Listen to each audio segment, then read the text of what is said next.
¿Hay algún patrón que nosotros podamos observar como padres? Sí. Para ver si hay chicos que han pasado por una situación traumática o les ha quedado un trauma o han sufrido este tipo de situaciones en una escuela. Sí, en realidad es un tema muy álgido, muy complejo y de verdad la sintomatología es una sintomatología muy sensible, es una sintomatología donde debe estar, digamos, vista con mucho cuidado y sobre todas las cosas comprender qué le pasa a un niño en estas circunstancias. Primero, comprender que un abuso sexual no solamente se trata de un abuso cuando existe penetración, sino también con un contacto físico que se le pueda provocar al menor e incluso sin contacto físico. Este último me parece bastante importante porque, digamos, es allí donde es muy difícil también percibirlo.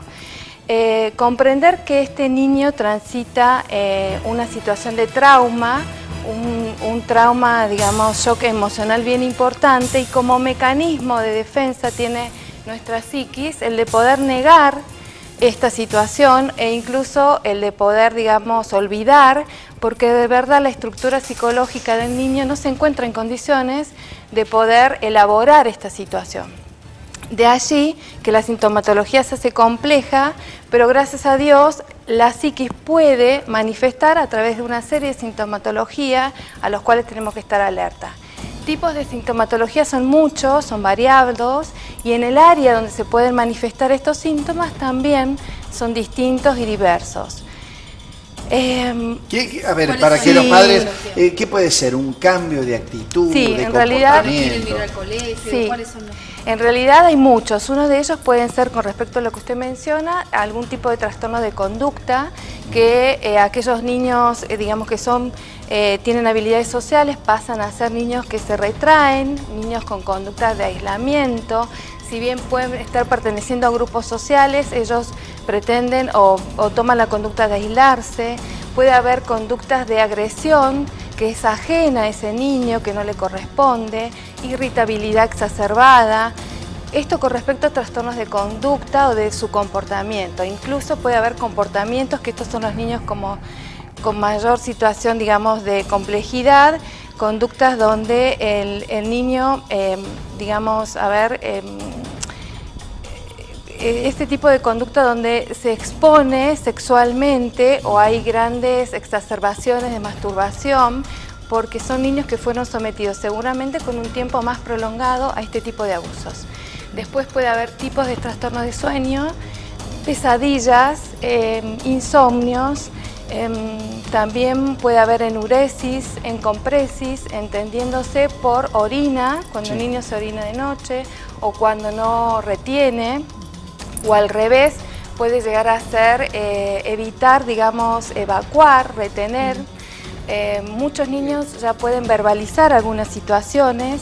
Acá nosotros en el tipo de terapia que realizamos, en el abordaje de niños con estas condiciones, utilizamos técnicas que son las técnicas proyectivas, que si bien es cierto que a nivel terapéutico son más finas, pero a nivel, digamos, de una vida en general o social de estos niños se puede manifestar a través de lo que es un juego, estar atentos al discurso de estos niños cuando juegan, la posibilidad de revisar incluso las expresiones gráficas.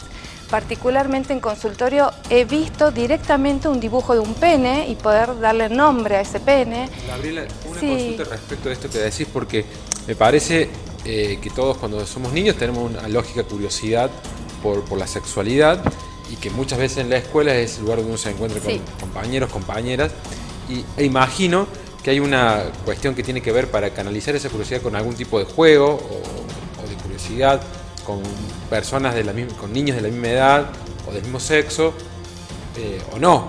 Eso es un poco lo que te quería consultar.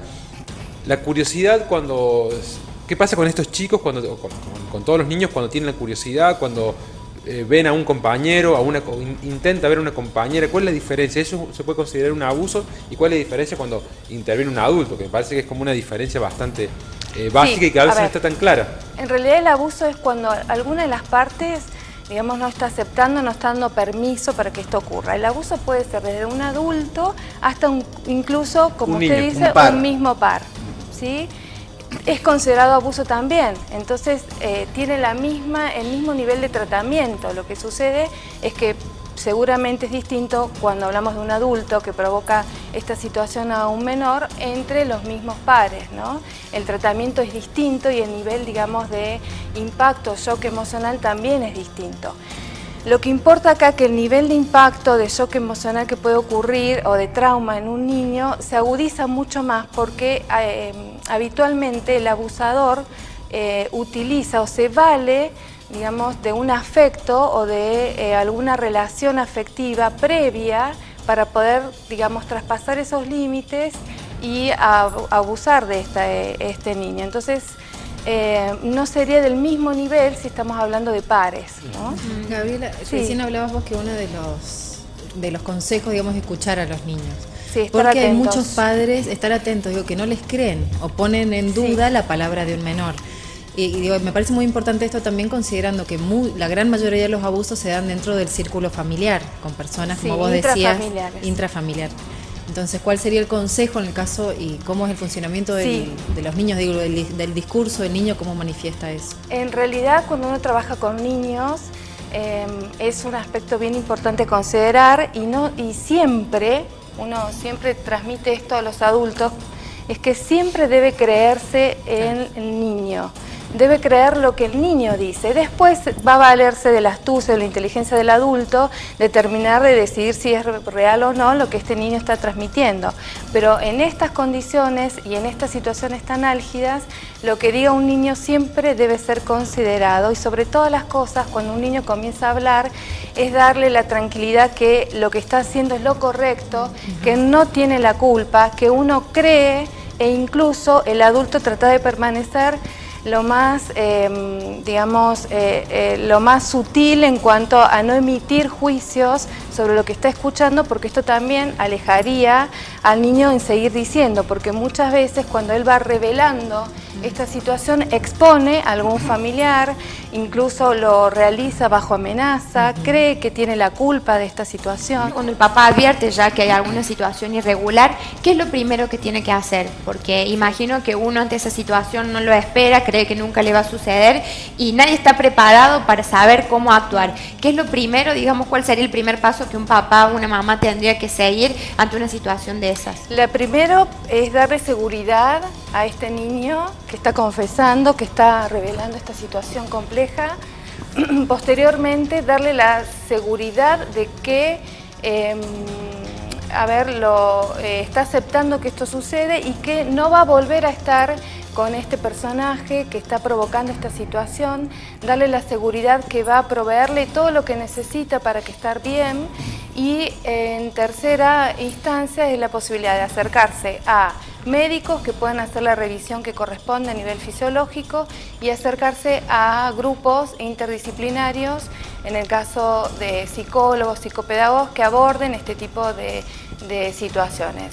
¿Hay que transmitirlo a la escuela, por ejemplo? Siempre. A mí me parece importante... Digo, que el abuso se haya dado por fuera del círculo educativo. Sí, siempre, porque casualmente qué bueno que lo mencionás, porque yo creo que las instituciones educativas, si bien es cierto que en este caso sucedió dentro de una institución educativa que no es la institución, sino es un personaje de esta institución, la institución educativa es una institución que puede ayudar muchísimo, porque no solo la educativa, sino todas las instituciones, porque si nosotros hacemos referencia a cómo fuimos educados, en realidad las instituciones son las que nos fueron formando, ¿no? Pertenecimos a escuelas, a clubes, academias de música, a veces a instituciones religiosas, entonces saber que ellos son quienes deben alertarnos y son los que mayor posibilidad tienen de comunicar y dar a conocer o prevenir estas situaciones. ¿Qué pasa en los jardines?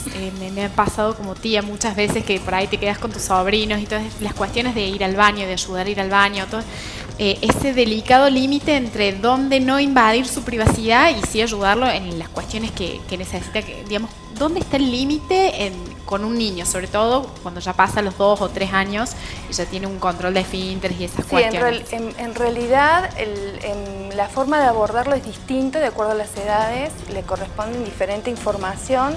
y el trato que tiene el adulto. Ya a partir de los 3 años, de 18 a 3 años, uno puede estar mencionando las partes del cuerpo, pero aún necesita de la dependencia de un mayor que pueda estar acompañando en diferentes situaciones de este niño. Pero de 3 a 7, 6 u 8 años ya comienza, digamos, otro tipo de información que un adulto debe brindar al menor. Uno de ellos tiene que ver con que las partes íntimas, incluso esto que vos mencionabas como tía, las partes íntimas, que son aquellas que se cubren con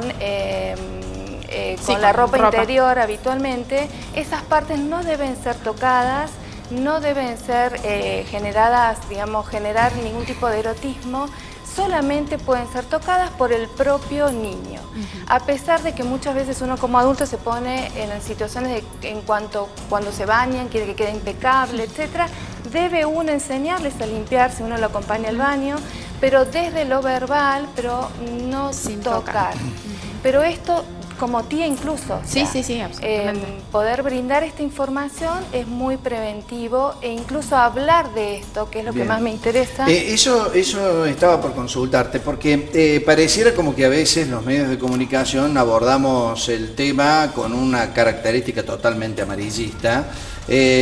No cuidamos a veces el derecho del niño, no preservamos identidades que son fundamentales para este tipo de casos.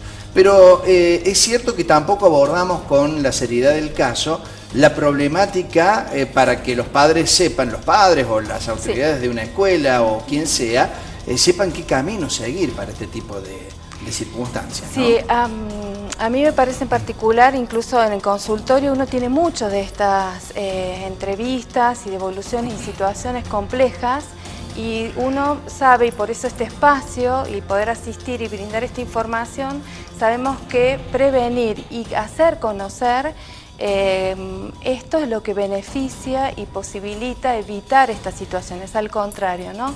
Poder hablarlas y hablarlas del modo que usted dice, de un modo responsable, bajo la mirada de algún profesional que atienda estas situaciones, es lo que permite prevenir y evitar estas situaciones. Desde muy pequeñas edades, como hablamos de los 18 meses, ya podemos estar viendo esta situación. El tipo de información que uno brinde va a variar de acuerdo a las edades, y creo que acá, como profesional y perteneciendo a un equipo, tenemos la mirada de un trabajo siempre con las instituciones. Como bien mencionaba, un niño pasa y transita muchas horas dentro de una institución, y hablemos si es de doble escolaridad y después tiene que ir al club.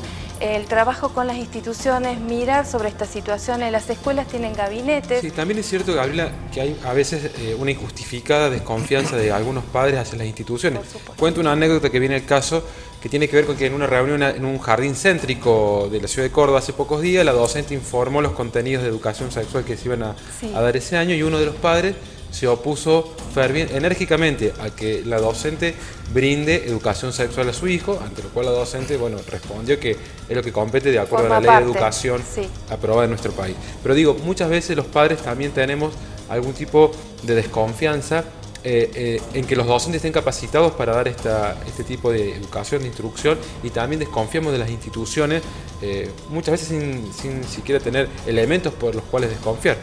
Yo creo que en realidad es el primer mecanismo que tiene un adulto, sobre todo adultos de nuestras edades, que hablo, que no hemos tenido este tipo de educación, nos faltó mucho en nuestra enseñanza. Entonces hoy ponerlo en el tapete y conversar sobre esto nos da cierto prejuicio, pudores, y tenemos ese límite, o ponemos ese, digamos, esa puerta, esa barrera para no poder hacerlo. Yo creo que es trabajar con el adulto en principio, que este adulto pueda, digamos, saber de qué se trata a través de talleres que puede ofrecer la misma institución, y una vez que el adulto confíe en este docente o en este profesional de qué va a hablar, o formar parte incluso de esas instancias, que no es solo el docente alejado con su niño, sino junto con las familias, creo que va a seguir siempre sumando. Se comprende que eso suceda, pero hay que trabajarlo.